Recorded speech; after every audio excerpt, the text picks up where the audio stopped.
दोन महत्त्वाचे मुद्दे।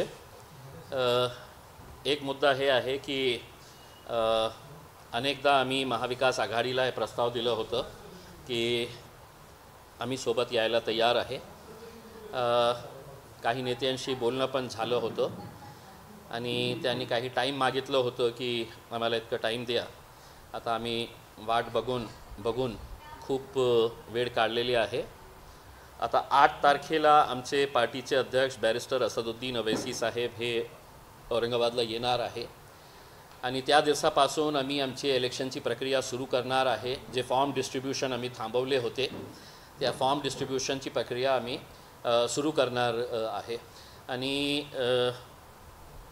त्याची एक प्रक्रिया असणार आहे। सगळ्यांना जे कोणाला निवडणूक लढायची आहे त्यांना जे जे अटी शर्ती देण्यात येईल त्याप्रमाणे ते फॉर्म घेऊ शकतात। कोणालाही मी पार्टीचा मोठा नेता खूप मोठा आहे मी कशाला फॉर्म घेऊ तसं काही चालणार नाही।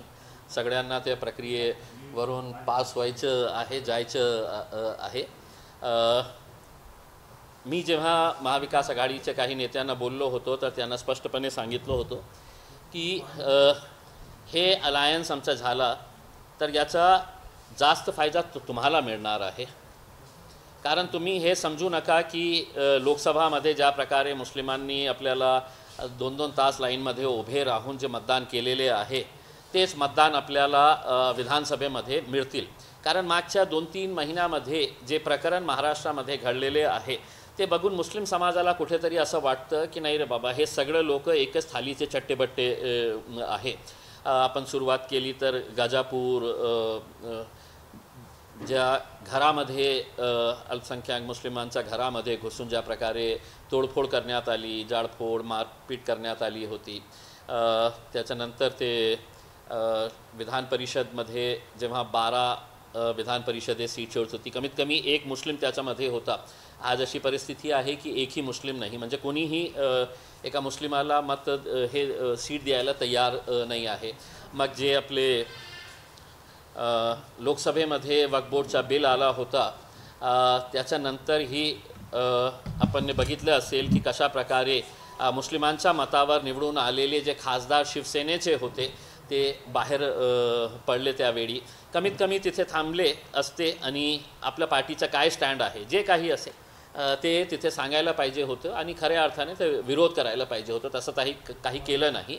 म्हणजे आणि त्याच्यानंतर हे रामगिरी नावाचा जे एक भोंदू बाबा जे आहे आणि त्याच्यानंतर हे नितेश राणे सारखे हे असे पिल्लू जे सोडण्यात आलेले आहे हे सगळं बघून कुठेतरी असं वाटतं की मुस्लिम समाजाला आता कळलेलं आहे की बाबा आपण सेक्युलर म्हणून आपल्याला मिळत काय आहे, रिटर्नमध्ये आपल्याला काय मिळत आहे तर ते हे लोकांनी सगळं बघितलेले आहे।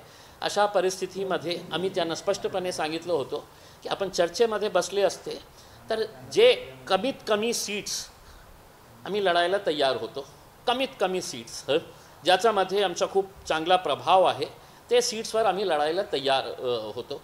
पण तसा काहीही त्यांच्याकडून प्रतिसाद आलेला नाही आहे। आता आम्ही आमचा निर्णय घ्यायला इंडिपेंडंट आहे आणि जे काही आता डिसिजन घ्यायचं आहे 8 तारखेपर्यंतही त्यांना हे आहे की 8 तारखेला अवैसी साहेब येणार आहे। त्यांच्याकडून काही चांगला प्रतिसाद तर आजही आम्ही त्यांच्यासोबत बसायला तयार आहे।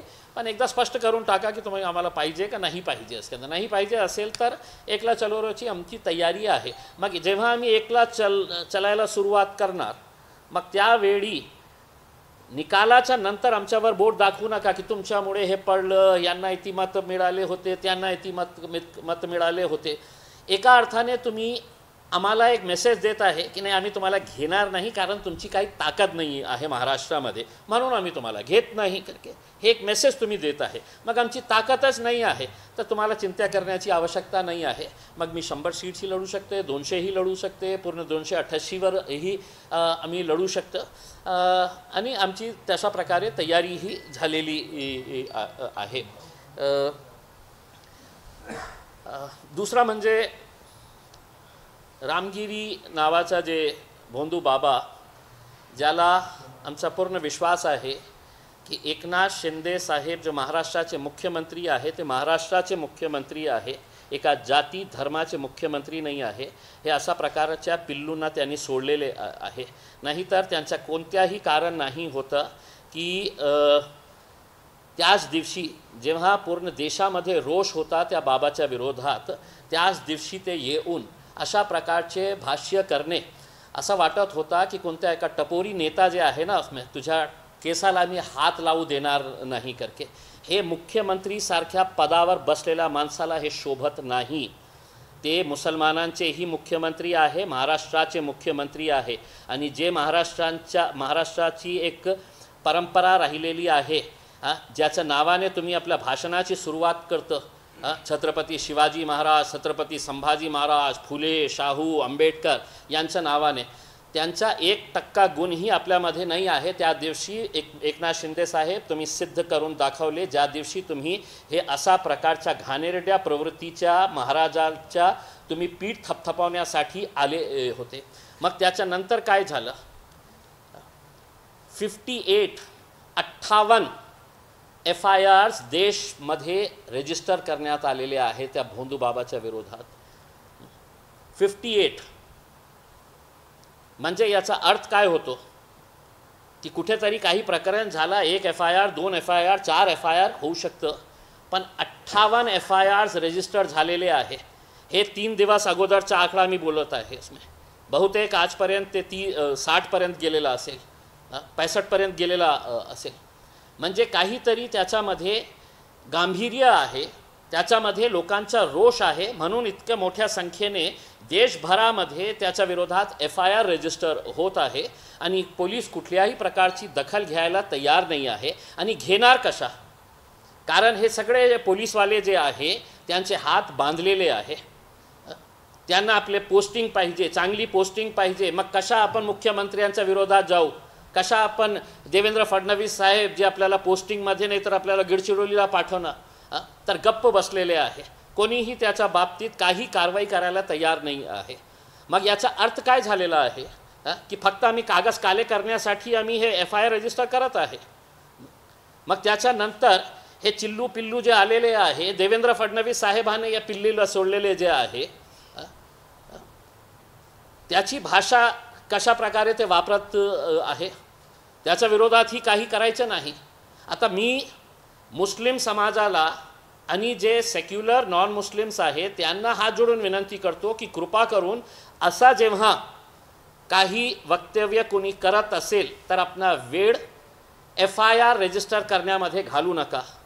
कारण आपल्याला स्पष्ट झालेलं आहे की हे पोलीस नाही आहे, हे वर्दीमध्ये बसलेले RSSचे, भारतीय जनता पार्टीचे, एकनाथ शिंदे शिवसेनेचे हे सगळे कार्यकर्ता वर्दी घालून बसलेले आहे. म्हणून तुम्ही तुमचा जे कर्तव्य आहे, आपल्याला माहीत नसेल का विसरलं असेल की जेव्हा आपण शपथ घेतो पोलीसची नोकरी घेण्याच्या वेळी, त्या शपथमध्ये काय लिहिलेलं असतं. मला दुर्दैव वाटतं हे बोलायला की महाराष्ट्राची पोलिसांनी, सगळ्या वरिष्ठ अधिकाऱ्यांनी हे विसरून टाकलेली आहे.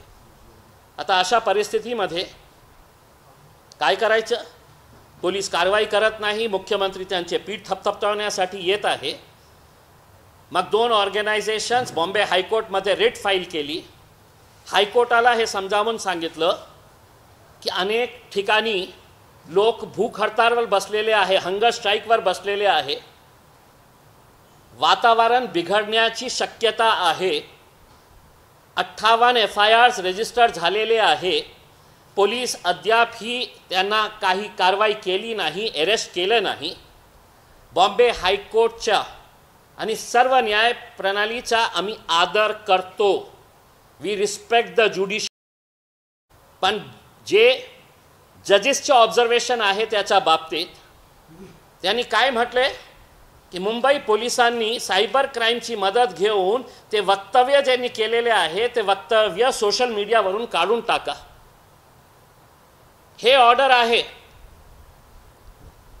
मग जेव्हा वकिलांनी हे सांगितलं की पोलीस कारवाई करत नाही, तर जजेसचं असं म्हणणं होतं की तुम्ही आमच्यावर दबाव टाकू शकत नाही. नाही, हे दबाव नाही होतं. हे दबाव नाही आहे. जेव्हा पोलीस आपला कर्तव्य बजावण्यामध्ये अपयश ठरतो, मग आम्ही न्याय प्रणालीवर विश्वास ठेवून आपल्याकडे येतो की तुम्ही पोलिसांना आदेश करा की 58 FIRs रजिस्टर झाल्यानंतरही हे हरामी माणसाला कशाने अरेस्ट करण्यात आलेले आहे, त्याच्यावर का कारवाई करण्यात आलेली नाही आहे. म्हणजे काय स्पष्ट झालेलं आहे की मुख्यमंत्री साहेब, महाराष्ट्रामध्ये सत्तामध्ये बसलेले लोक, आज महाराष्ट्राचं चित्र बघा, कुठे ना कुठे त्यांना दंगल घडवायची आहे म्हणून अशा प्रकारच्या प्रवृत्तींना मार्केटमध्ये सोडण्यात आलेलं आहे. एक इन्सिडेंट होत नाही तर दुसरा होत नाही तर तिसरा होत नाही तर चौथा.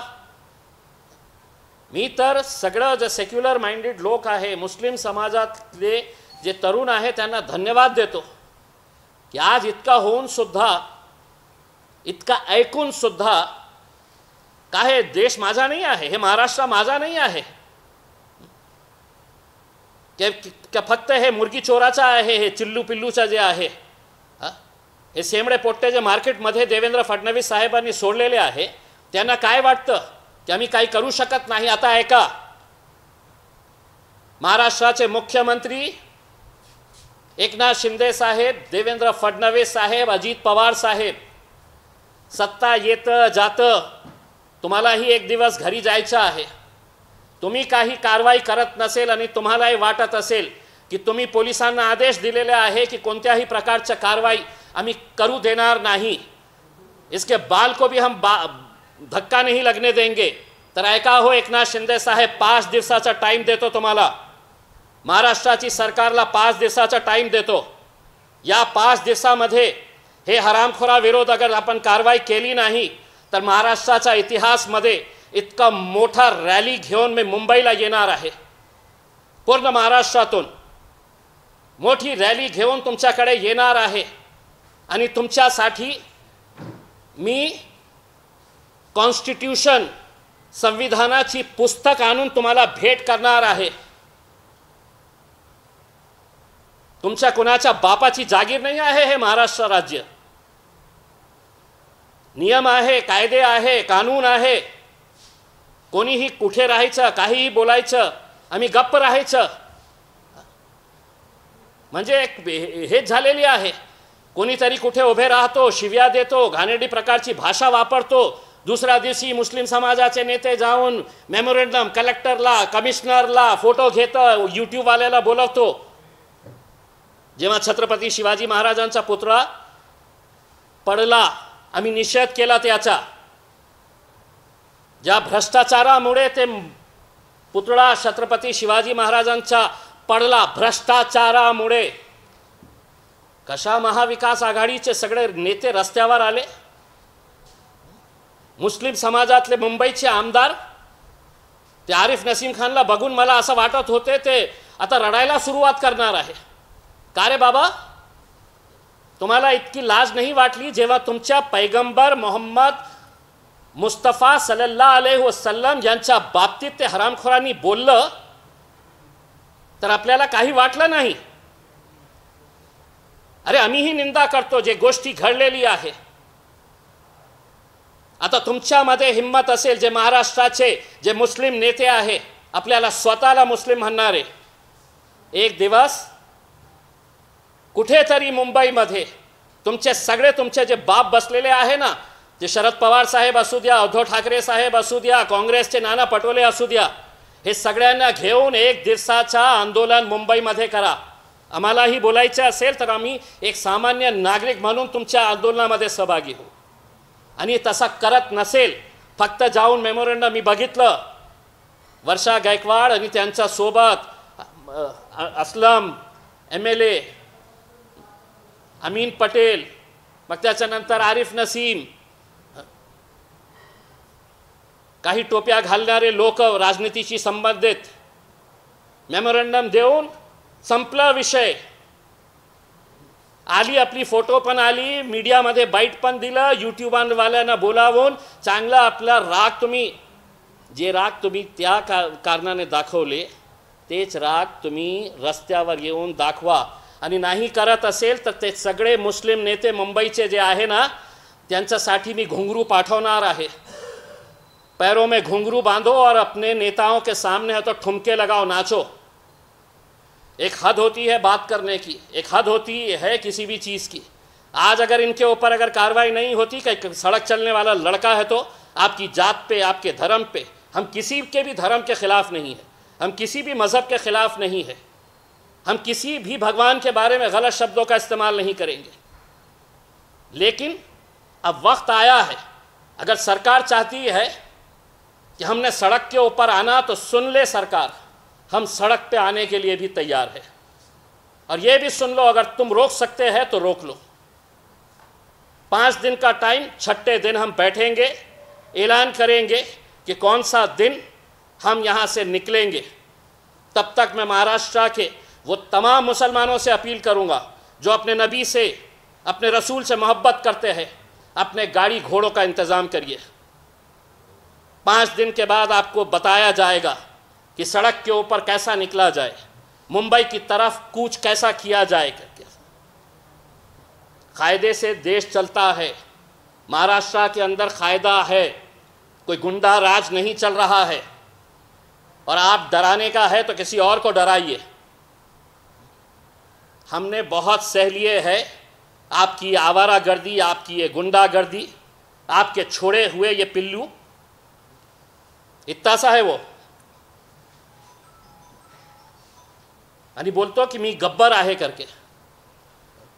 अरे तुझी हाईट काय, तुझ्या बोलण्याचा बोलायलाही येतं का?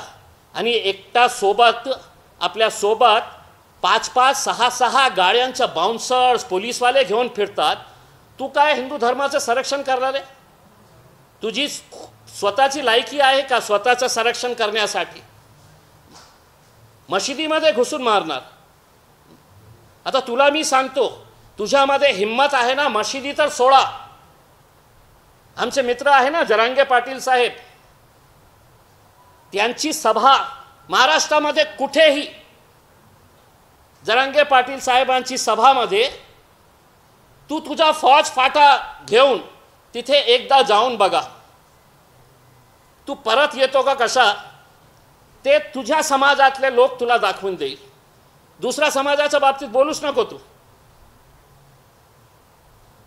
जरांगे पाटीलांच्या सभेमध्ये तू जाऊन एकदा असं चक्कर मारून ये. तू खूप मोठा आहे ना गब्बर, तर दुसऱ्यांच्या धर्माबाबत, जातीच्या बाबत बोलूच नको तू. तर अशा परिस्थितीमध्ये आज मी सर्व राजनैतिक पक्षांना हे सांगतो की आज जे मी आवाहन करत आहे, मी एका राजनैतिक पक्षाचा सदस्य म्हणून हे करत नाही. मी तुमच्या धर्माचा आदर करतो, तुम्ही माझ्या धर्माचा आदर करा. आणि आदर करत नसेल तर कमीत कमी याच्या बाबतीत वाईट बोलू नका. मी तुम्हाला सांगत नाही की तुम्ही तुमच्या माझ्या धर्माचा पालन तुम्ही करा. तुम्हाला हे लोकशाही आहे, संविधानाने अधिकार दिलेला आहे कि मला ज्याला पूजायचे आहे, मुझे जिसकी इबादत करना है मैं करूँगा. बोलण्यासारखा माझ्याकडेही खूप आहे, असं समजू नका की आमच्या तोंडात नाही आहे काही बोलण्यासारखा. महाराज, तुम्हाला एक गोष्ट सांगतो,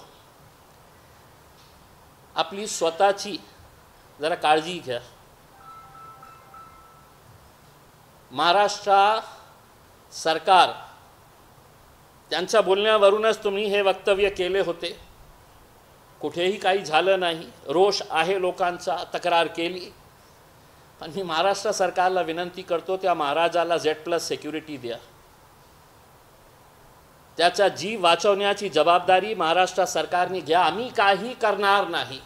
महाराज, तुम्हाला आम्ही सांगतो, हे लोक आपली कुर्सी ठेवण्यासाठी कोणत्याही पातळीवर जाऊ शकते, ज्यांच्या बोलण्यावर तुम्ही हे सगळं नाटक केलेले आहे.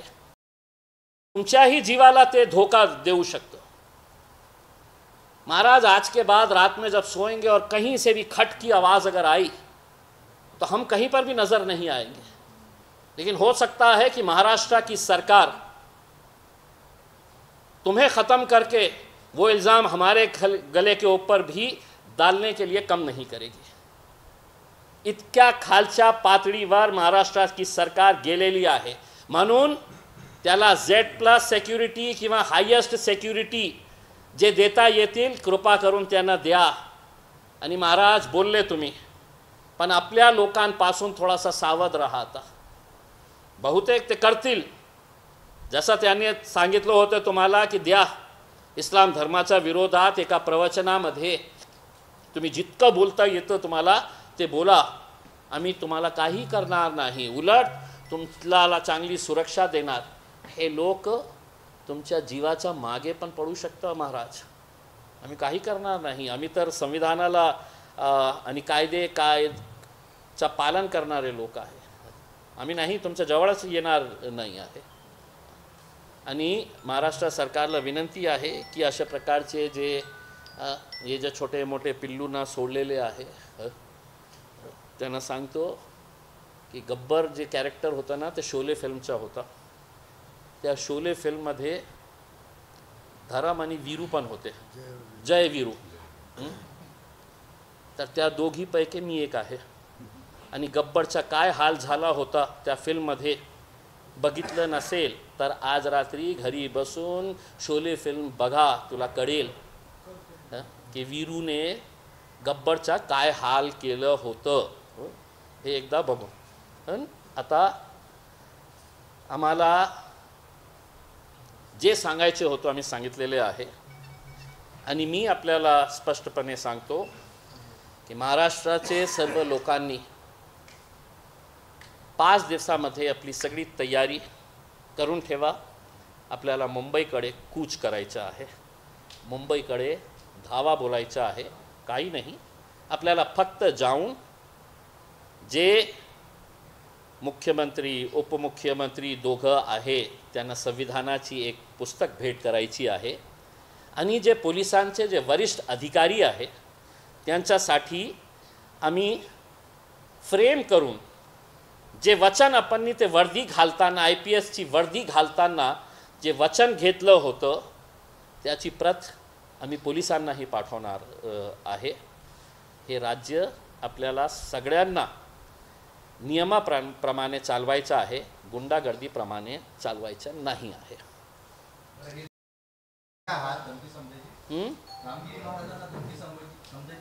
मी कुणाला धमकी दिली? मी माझ्या वतीने काही बोलत नाही साहेब, माझ्या वतीने कुठल्याही प्रकारची धमकी शमकी मी दिले नाही, स्पष्ट करून देतो। मी फक्त त्यांना अलर्ट करतो की जे लोक सत्ता टिकवण्यासाठी इतक्या खालच्या पातळीवर जाऊ शकतं तर एका माणसाला त्याचा जीव घेणं हे सरकारला काहीही इतकं मोठं आहे नाही। हे माझ्या वतीने काहीही धमकी नाही आहे, मी फक्त त्यांना अलर्ट करतो, आपल्या लोकांपासून कृपा करून तुम्ही अलर्ट राहा। 58 3 दिवस अगोदर होते।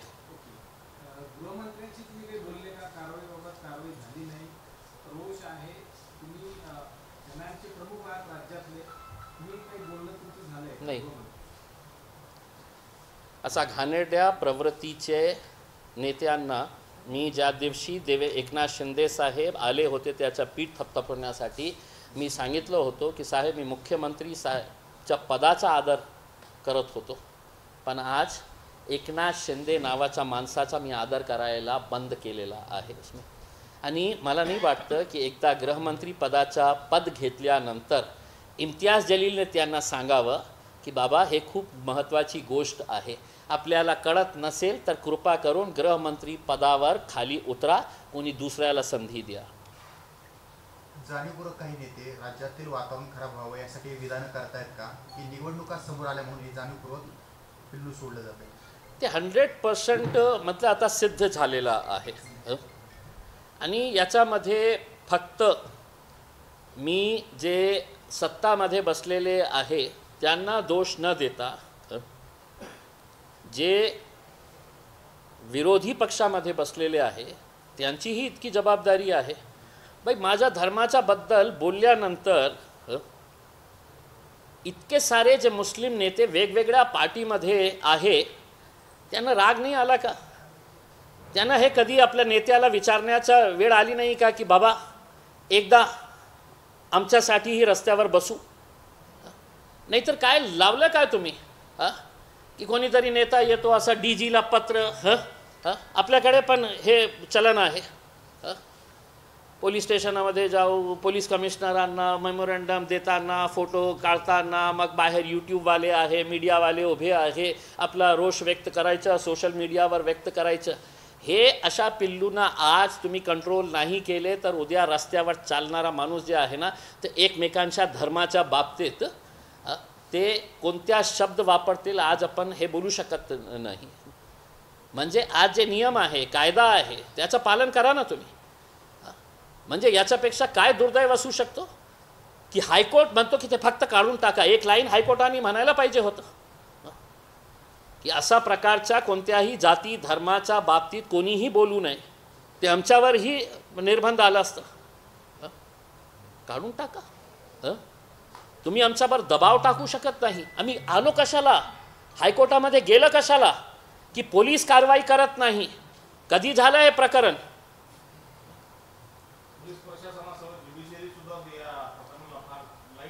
मी सगळं सविस्तर सांगितलं ना.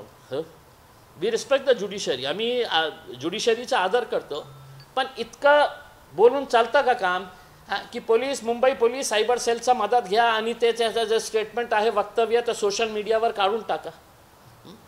आणि जेव्हा त्यांना हे सांगण्यात येते की खूप सारे लोक भूक हडताळवर बसलेले आहे वातावरण खराब होऊ शकतो तर तुम्ही आमच्यावर दबाव टाकू नका. नाही दबाव टाकण्यासाठी नाही आले होते. आम्ही तुमच्याकडून न्याय मागण्यासाठी आलेले आहे. आणि खरं तर बघायचं असेल तर अशा मुद्द्यावर कोर्टानी सुप्रीम कोर्टानीही हायकोर्टानीही स्व मोठं ॲक्शन घ्यायला पाहिजे होतं. विचारायला पाहिजे होतं की हे काय चाललेलं काय आहे. म्हणजे आज हे जे वक्तव्य यांनी केलेले आहे हे सेमडा जे हे आहे तसं वक्तव्य मी केलं असतं तर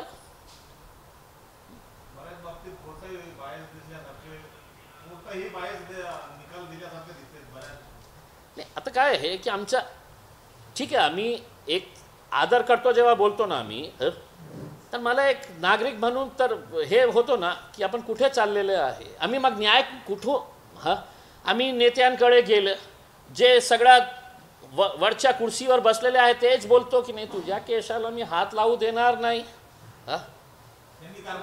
पोलीस काही करत नाही आणि न्यायाकडे गेलं तर न्याय म्हणतो आमच्यावर दबाव टाकू नका.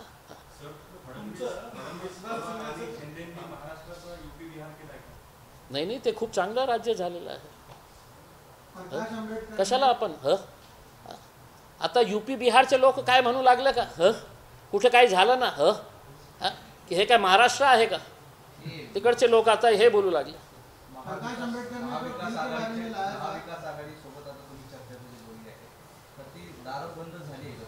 कुठली नाही 8 तारखेला ओवैसी साहेब येणार आहे. आमची तयारी पूर्ण झालेली आहे. समजा ज्यांच्याकडे काही संकेत नाही आले 3-4 दिवस राहिलेले आहे त्यांच्याकडे काही संकेत नाही आले तर आमचा फॉर्म डिस्ट्रीब्युशनची प्रक्रिया आम्ही सुरू करणार आहे. मग एक गोष्ट स्पष्ट की पराभव झाल्यानंतर माझ्यावर बोट दाखवू नका. मग कितीही त्याच्यामध्ये काही नाही. नो नो नो नो नाही असं नाही आहे. मग 288 का नाही लढू मी? माझी तर काही ताकद आतापर्यंत कोणी नाही आहे. कसलं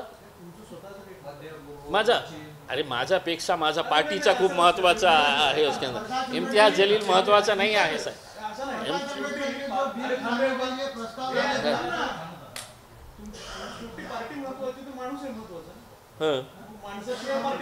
हे 8 तारखेला ओवैसी साहेब येणार आहे आणि ओवैसी साहेब याच्या बाबतीत निर्णय घेतील. 8 तारखेला तुम्ही त्यांना प्रश्न विचारू शकता की इम्तियाज जलीलचं काय आहे फ्युचर त्यांना काही मिळणार का नाही मिळणार का. आमच्याकडे काही तयारीची आवश्यकता नसते. आता इलेक्शन लढलेलं आहे आम्ही काही सांगता येईल. अगर पास होता तो ये नौबत ना आती। प्रकाश अम्बेडकर ने कोई बिल विल पास नहीं होने। कहाँ है बिल, लेके आइए, बताइए पास करने के लिए उन्होंने कहाँ है, बताइए बिल लेके आइए। कोई भी आपको कुछ भी कहेगा और आप उसका सुन लेंगे, बिल की कॉपी बताइए कहाँ पे है करके डालिए सोशल मीडिया के ऊपर।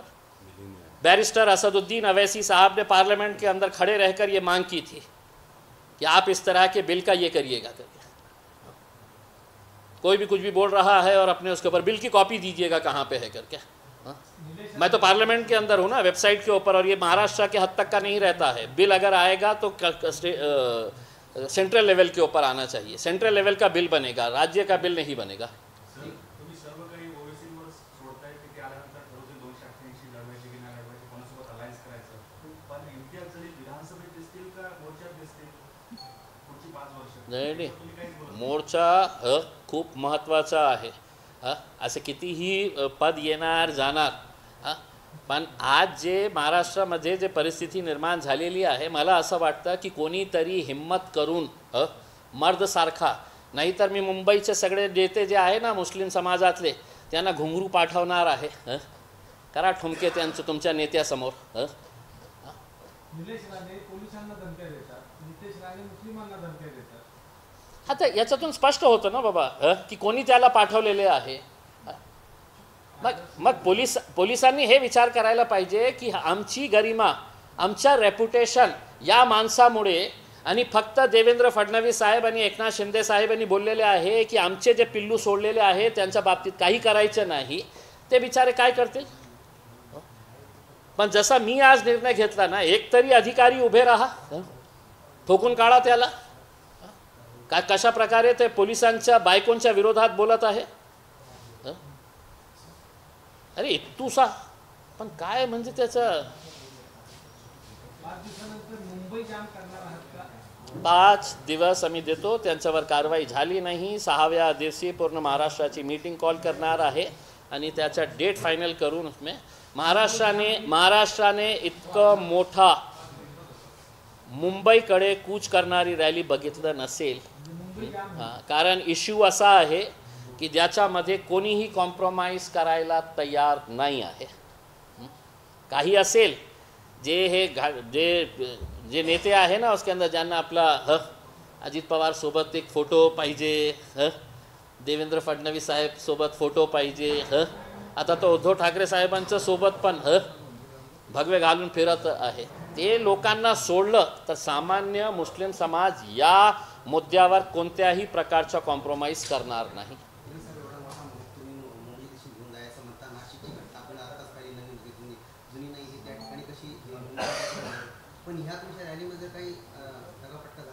तर याची जबाबदारी कोण?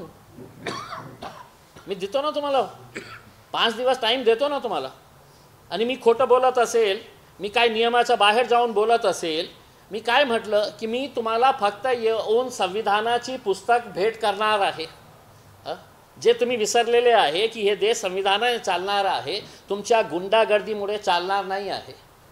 ते संविधान तुम्हाला देण्यासाठी, आणि तुम्हाला असं वाटत असेल की नाही रे बाबा मुंबईमध्ये खूप गर्दी होणार, आम्ही कशा कंट्रोल करणार, मग तुमची जबाबदारी 5 दिवसामध्ये काहीतरी कारवाई करा, नाहीतर आमची तयारी आहे। ओके